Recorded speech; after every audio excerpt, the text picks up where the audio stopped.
The young and the restless spoilers. Victoria sat in her office, staring at the view outside her window. The sky was a murky gray, the rain pelting against the glass as the weight of her thoughts pressed down on her chest. For weeks now, the nagging feeling at the back of her mind had grown, simmering quietly beneath the surface. She had tried to ignore it, to push it aside, but it refused to go away. Something wasn't right. There was a layer to Clare that Victoria could not decipher, a piece of the puzzle that she could not quite place. She had watched Clare carefully, studying her every move, and yet, each time she thought she had it figured out, there was another wrinkle, another mystery, another reason to doubt her. Was the young woman truly as innocent as she appeared? Or was there more to her than met the eye? Victoria's mind wandered back to the beginning, when Clare had first appeared on the scene, so eager to fit into the world Victoria had built for herself and her family. At first, Clare had seemed like the perfect addition, a breath of fresh air, a young woman full of promise and potential, someone who could bring a sense of youthful energy to the family.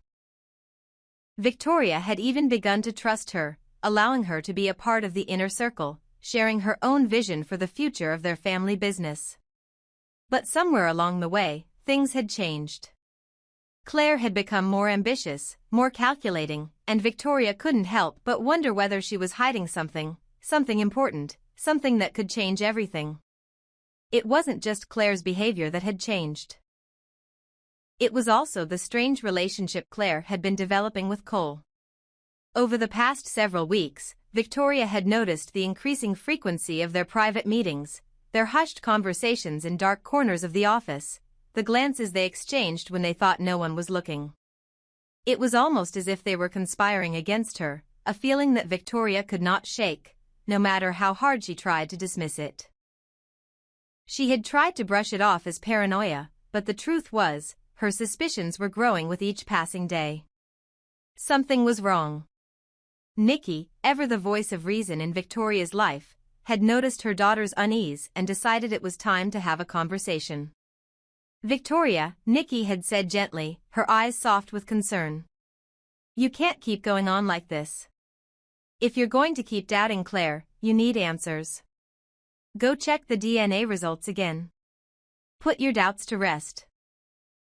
Or let them consume you. You can't keep living in this limbo. Nikki's words had struck a chord. Victoria had heard the concern in her voice, and for the first time in a long while, she had to admit that Nikki was right. She couldn't keep second-guessing everything. The only way to put her mind at ease, to stop the constant doubts from gnawing at her, was to get the truth once and for all.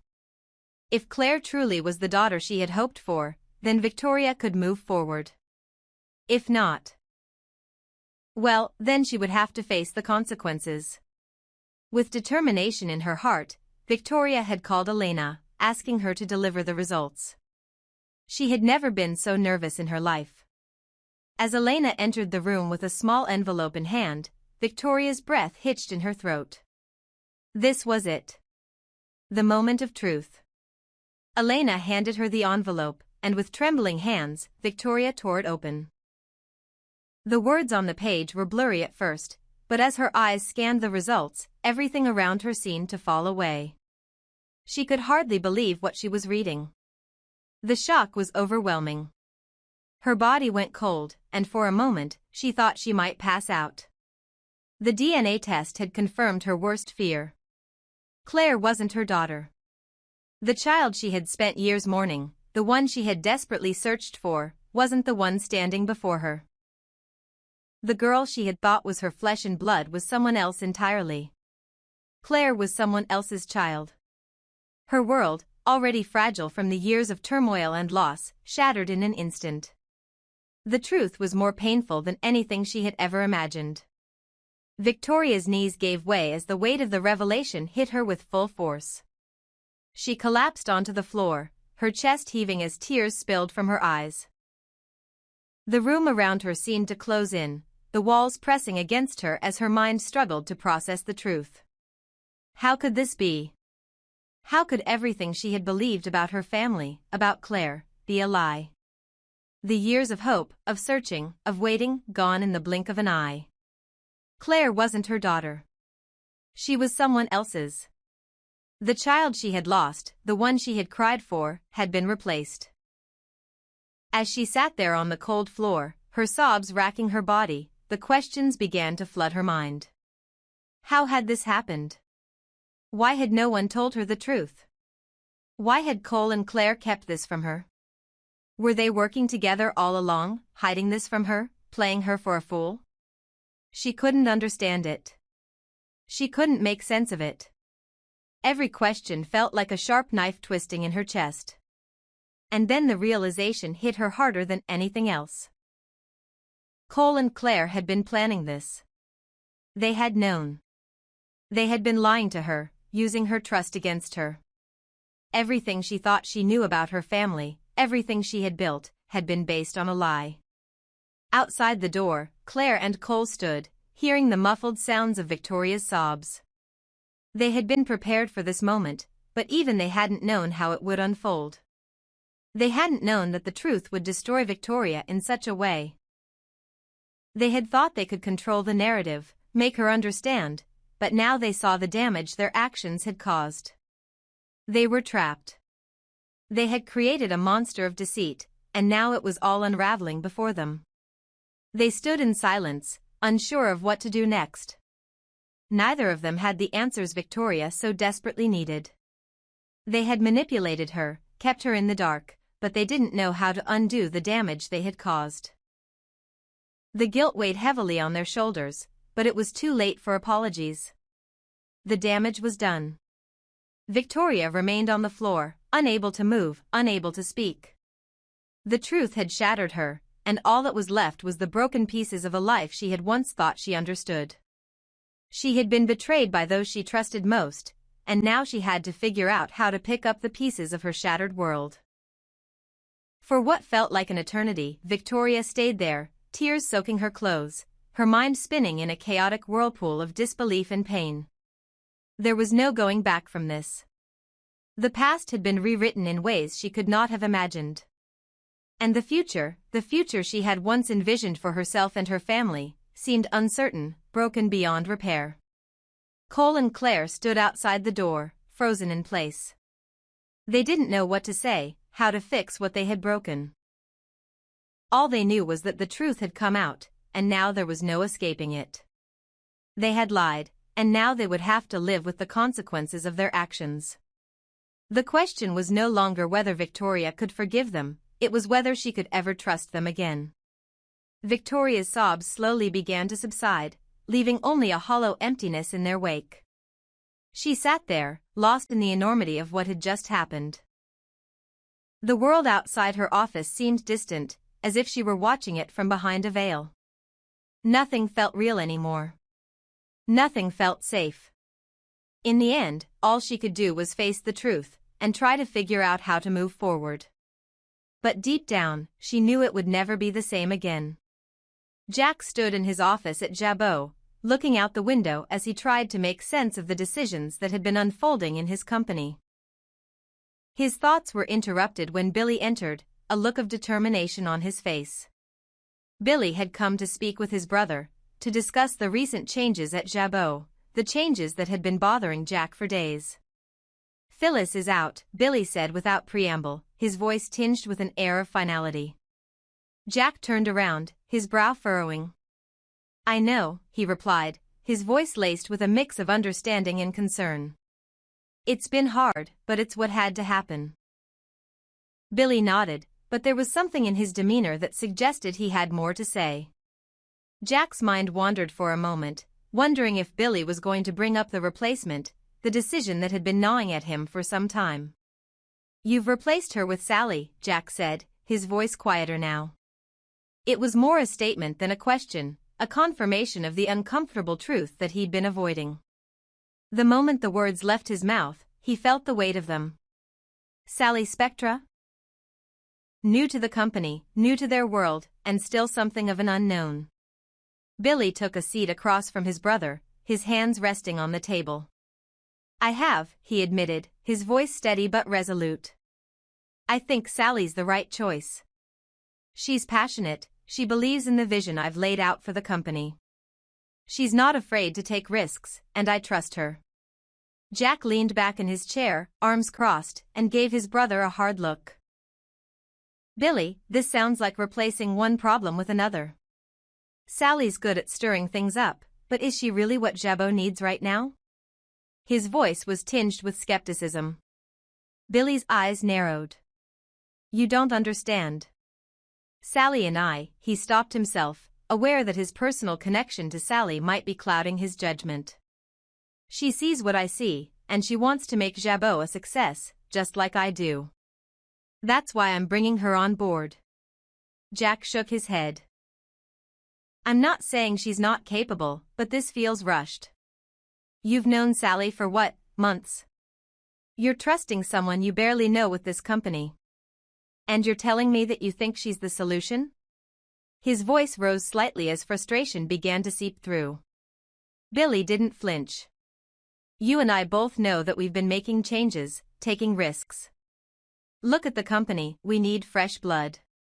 We need someone who's not afraid to push boundaries. Sally is that person. The tension in the room thickened as the two brothers sat, locked in a silent battle of wills. Billy could feel Jack's disapproval, but he wasn't ready to back down. He believed in Sally, in her potential to bring something new to the company, and he wasn't going to let his brother's skepticism hold him back. Finally, Jack spoke again, his voice calmer but still firm. Billy, this is a big decision. You're talking about trusting Sally with a huge responsibility. You can't just base this on personal feelings. What happens if it goes wrong? What if Sally's decisions end up backfiring on us? Billy leaned forward, his expression intense. I've thought about that. I know it's risky, but I'm willing to take that chance. Sally's the right person for the job. She's got the drive, the vision, and the passion that Jabau needs right now. If I don't take a chance now, we'll just keep spinning our wheels. Jack didn't answer right away. He rubbed his chin thoughtfully, trying to see things from his brother's perspective. He had always known Billy to be a risk-taker, someone who pushed boundaries in both his personal and professional life. Jack, on the other hand, had always been the more cautious one, the one who weighed every decision carefully. This moment, though, felt different. It was as if the balance was tipping, and Billy was determined to steer it in a new direction. You know, Jack said finally, his voice steady but tinged with a hint of defensiveness, when I brought Diane into Jabau, everyone had their doubts. People questioned my decision, too. But I saw something in her. I believed in her. And look how that's turned out. We've got a solid relationship. She's been loyal, and we've worked together for years. You don't have that kind of history with Sally. She's too new. She's still an unknown. Billy sighed, his shoulders slumping slightly. I get it. I understand where you're coming from. But you can't compare Diane to Sally. Yes, you and Diane have history, but that doesn't mean Sally doesn't deserve a chance. I see potential in her that's undeniable. And maybe that's something we've been lacking here, people who see things differently, who are willing to break away from the status quo.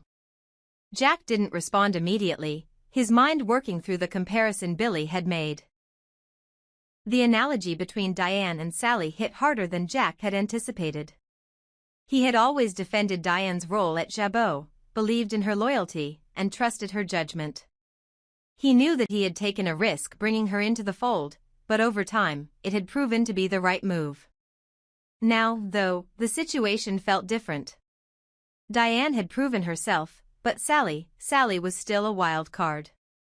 I'm not saying Sally doesn't have potential, Jack said slowly, his voice softening. But this isn't just about potential. It's about stability. We can't afford to gamble with Jabau's future, especially not when things are so volatile. Trust me, I've been through enough to know that making the right choices isn't just about who you like. It's about making decisions that keep the company secure. Billy was quiet for a moment, processing his brother's words. He understood Jack's hesitation, but he also knew that sometimes they needed to take risks. I understand. But Jabau needs to move forward, Jack. We can't keep relying on what's worked in the past. The world's changing, and we need to change with it. If Sally's the one who can help us do that, then I'm willing to take that leap. Jack leaned back in his chair, his gaze fixed on his younger brother. He could see the conviction in Billy's eyes, the same determination that had driven him to make bold decisions in the past. It wasn't just about Sally. It was about Billy's vision for the company, and his desire to push Jabau into new territories. But Jack wasn't ready to give up on the values he had built the company on, and he wasn't ready to take such a drastic risk without careful consideration. I'll support you, Billy, Jack said after a long pause, his voice calm but resolute. But remember, this is your decision. Just be sure you're not letting your personal feelings cloud your judgment. You're the one who'll have to live with the consequences. Billy nodded, grateful for his brother's understanding, even if it wasn't exactly the endorsement he had hoped for. I appreciate that, Jack. I'll make sure it's the right call. The conversation left a lingering tension in the room, but one thing was clear: despite their differences, both Jack and Billy were committed to Jabau's future. They would always have their disagreements, but they were brothers, and in the end, they both wanted what was best for the company, no matter how different their visions might be.